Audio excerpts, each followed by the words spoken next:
to this side of the eye. You guys know I'm dyslexic, so I didn't have time to figure it out. And that color is? Neutral gray. Okay. And you do a float and then blot with your fingertip.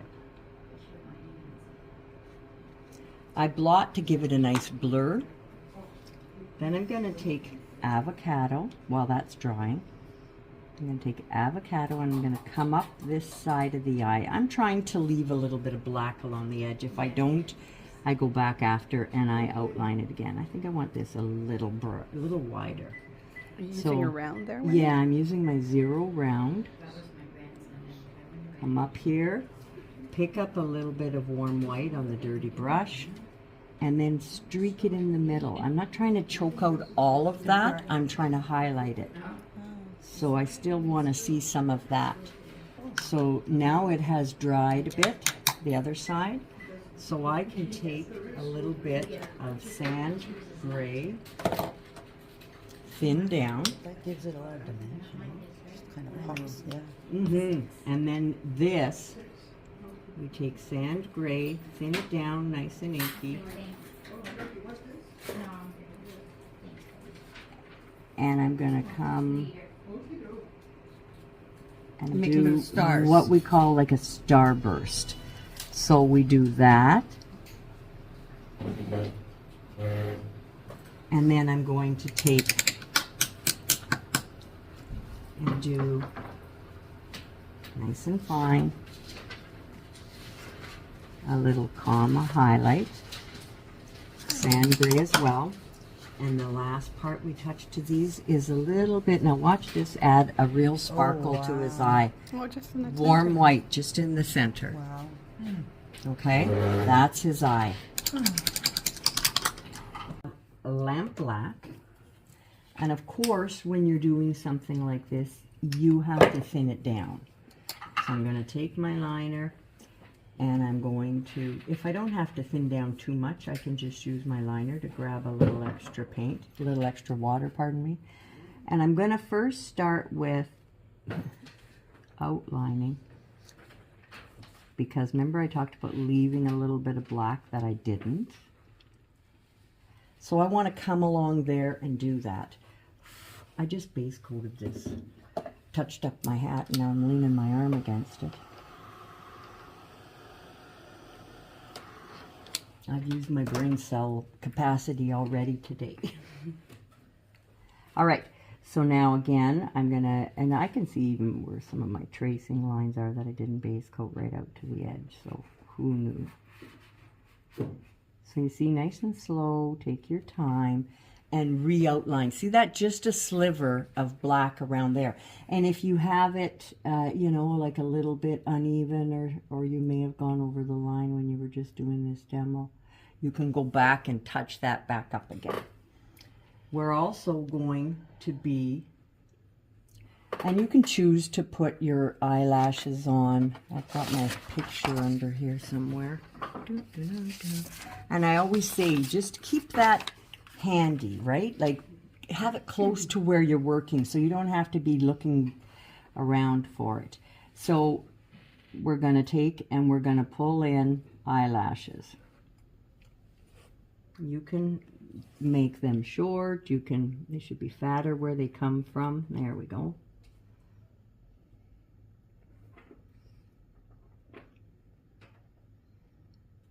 So there's his little eyelashes.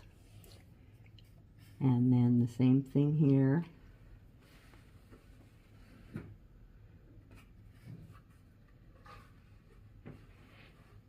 Give them a couple of longer ones there. Come down the side. And you can, the last couple, if you want, can kind of spread outwards.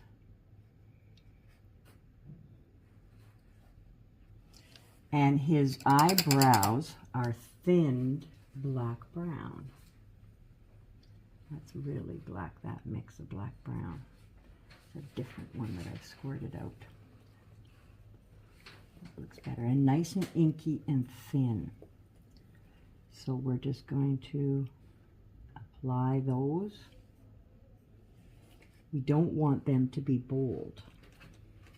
Okay, so there's his eyebrows. All right, there we go. I'm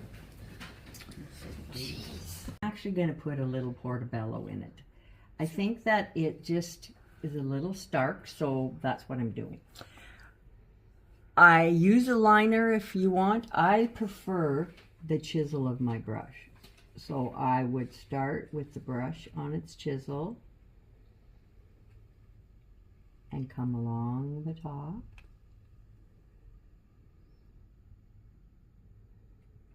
And just lift off. Okay. So there's my highlight. It just kind of comes from the one side to the other. If you want it to be a little bit heavier in the middle, that section there, I can press a little harder on the chisel of the brush. So it'll become a little wider and then ease up as I'm coming out so it gets back to skinny. And that just gives that little bit of the brim a little bit more of a tip. Wow. Okay. Okay, so that is our highlighting on the top of the hat. And it's what color? It was sand gray, but I picked up a little sand gray and portobello just to tone it down a little tiny bit so it wasn't so white. So, all right, that's your mission. We'll do that, and then 3/4. So if you don't have a 5/8 and you want to use your 3/4, go for it. Okay, so I'm going to side load. That's black brown. Mm-hmm. And I'm going to come from like so, right? Just kind of the edge of the hat. And it may nicely cover that scroll that I haven't put on here yet. And kind of make them kind of sink in a bit, you know? So I'm going to nice and softly shade with the black brown. I am not shading on the snowman. I am shading on the hat. We're putting, I need a bit more moisture there. We are putting our shadow on here. When I stop midway, I like to come back from the other side so that I don't end up starting at a place that I stopped. I get a mark there then. Yep. There, so that shades there.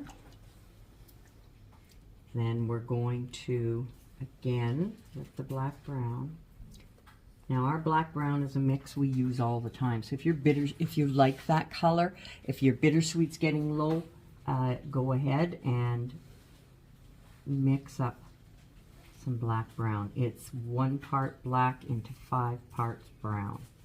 We've kind of mixed it over the years and kind of changed our mind at what it is. So I shade. This now separates the top where the brim is tipped up. Then we're going to come from up here, which I should have my scrolls on. I believe I'm on the right side. Yes, I am. But I would have scrolls here. And I'm going to shade with the black brown all the way around this corner, widened up here, and then just kind of coming down to meet this one here. All right, that's your mission. A shade with... I gave it up when... Okay, we're videoing. Sorry. That's black brown. Yeah, nice and soft. Along the outer edge. And then I dry that before I come back this way because my brush is going to wipe off at the end. So we'll give him a quick dry.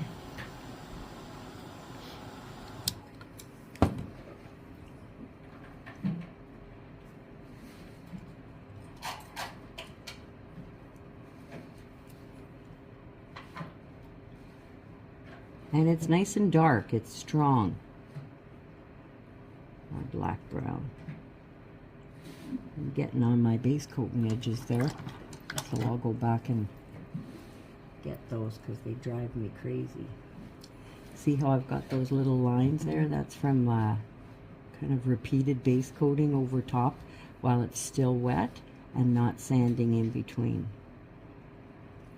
So if your base coating starts to dry, you know, as you're going, say you did your whole snowman and you come up here and then you just start going back on top again and it's still moist, it creates those groove lines. Like you have to dry, you should technically dry, do a light sand in between, and then go again. So you see how I was able to clean up those edges a bit there, and I'll do it along the top as well, because I happen to have a lot. And when you're shading, your shading grabs there, because there's ridges on top. So if I go slow enough, I can get my shading into those little ridges. There we go. So bittersweet, really nice and thin. I want to have nice faint stripes. Oh, you're working way up there. I can't see any of it. It's going to come all the way up, Carol.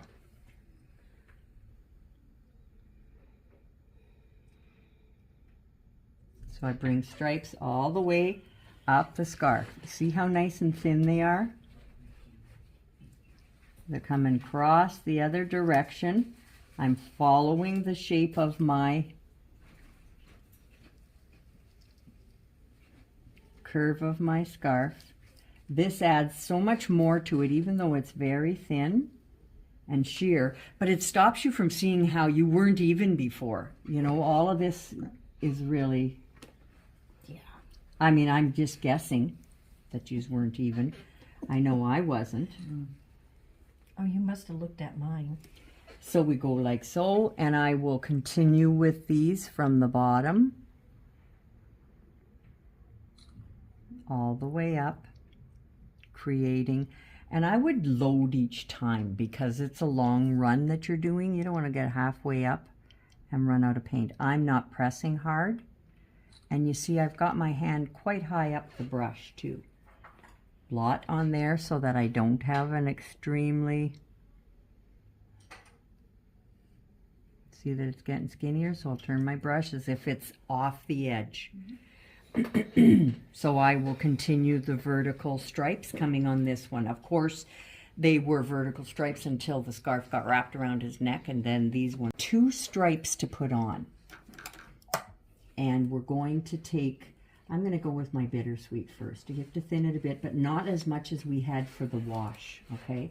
So I'm taking a little bit of a script liner, and we're going, if you look at it, I'm doing a stripe of bittersweet on either side of my green, okay? So it's on either side of my green. I'm going to carry on with these stripes. So you're following the shape of your previous stripe above it, right? So we do that all the way.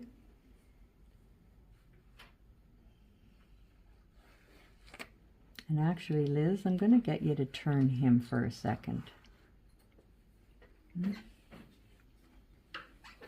Please. And then we do the gold beside the, Okay, I thought I did. Okay, so once we get, thank you.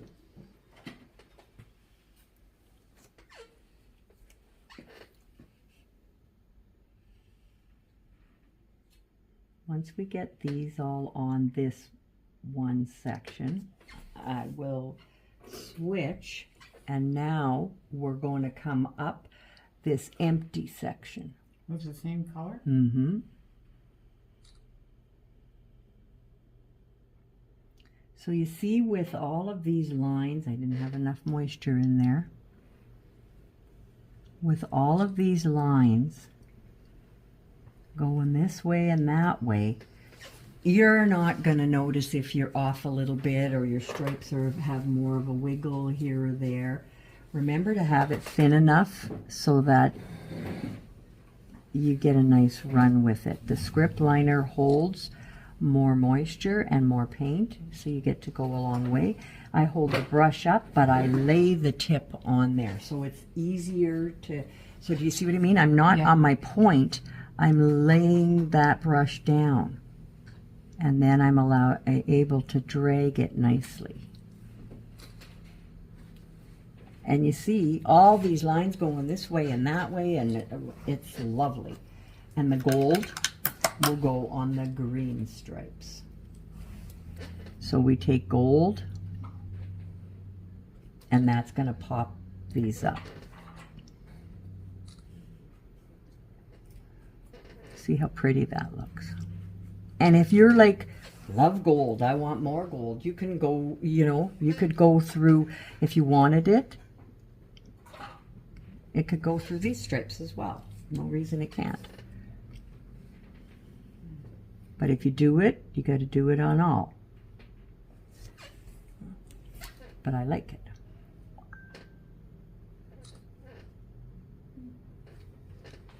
Okay. Okay. We're going to shade on our scarf. We're going to separate where the scarf overlaps.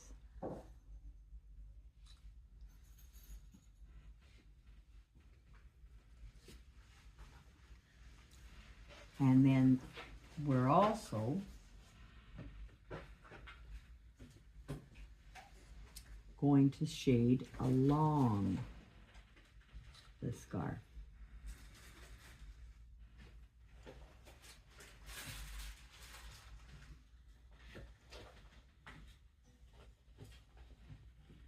Up here as well.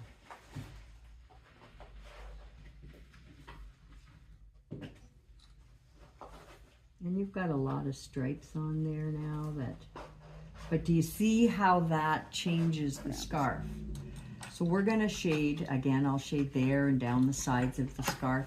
That's gonna turn it and roll it, make it look like it bends in. I'll shade on here on the scarf as well. So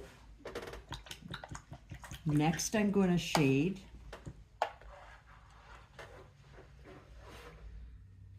on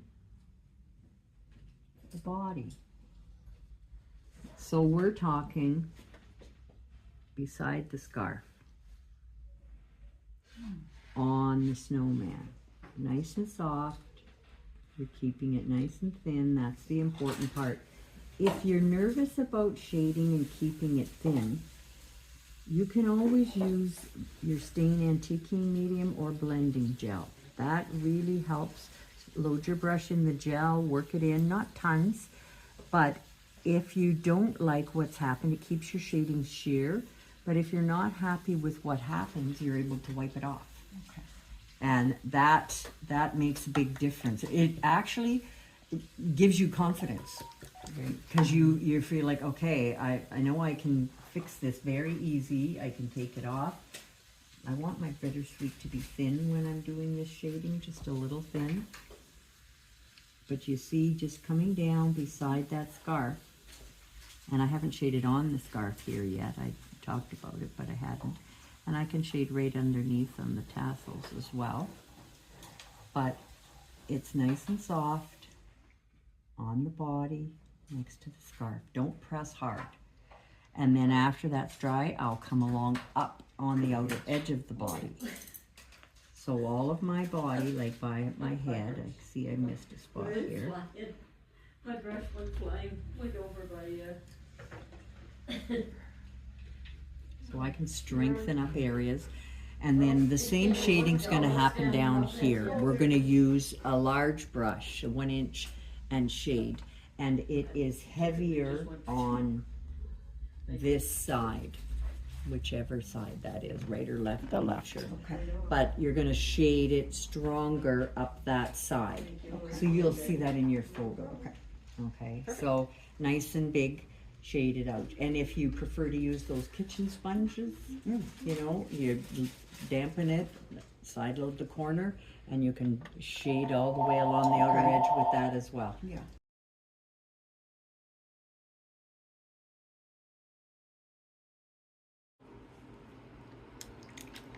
I'm going to record for you the tassels on the scarf.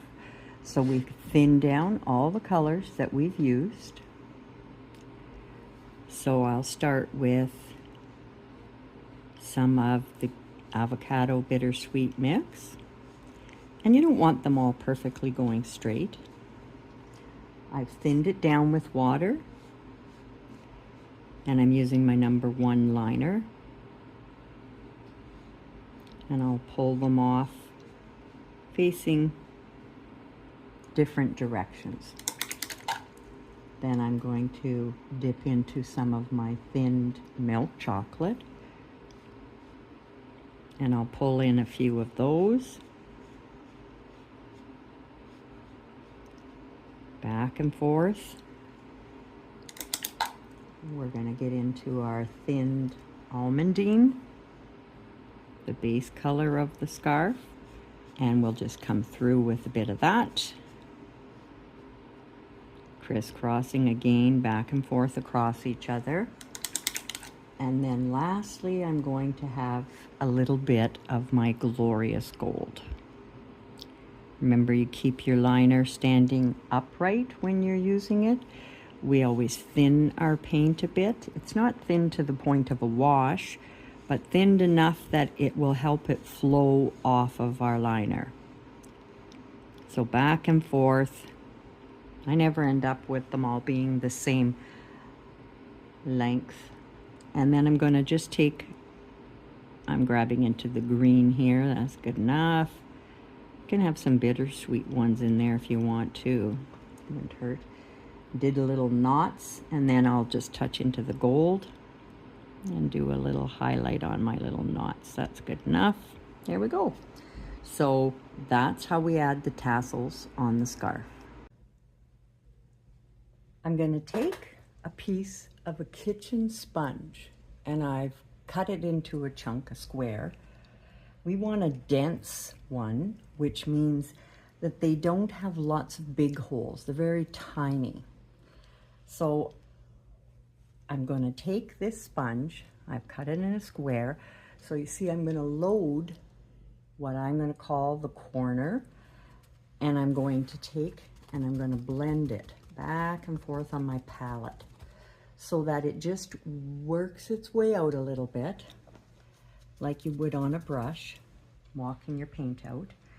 And I'm going to take this, and I'm trying to get this so you can see, and I position it so that my corner of the sponge, where the paint is along my outer edge. And you just pat if you want, but nice and softly, keeping the paint towards the outside the whole time. I go along and I can shade my outer edge, and you keep the whole sponge on the surface so that the water part of your sponge, just like a brush, would be able to float the color out nice and soft. So this allows my color to go along the outside edge and create a nice wide soft shadow, like we're able to walk it out. So if you see, it has created that nice wide float for your piece. It's just a little tip for large pieces.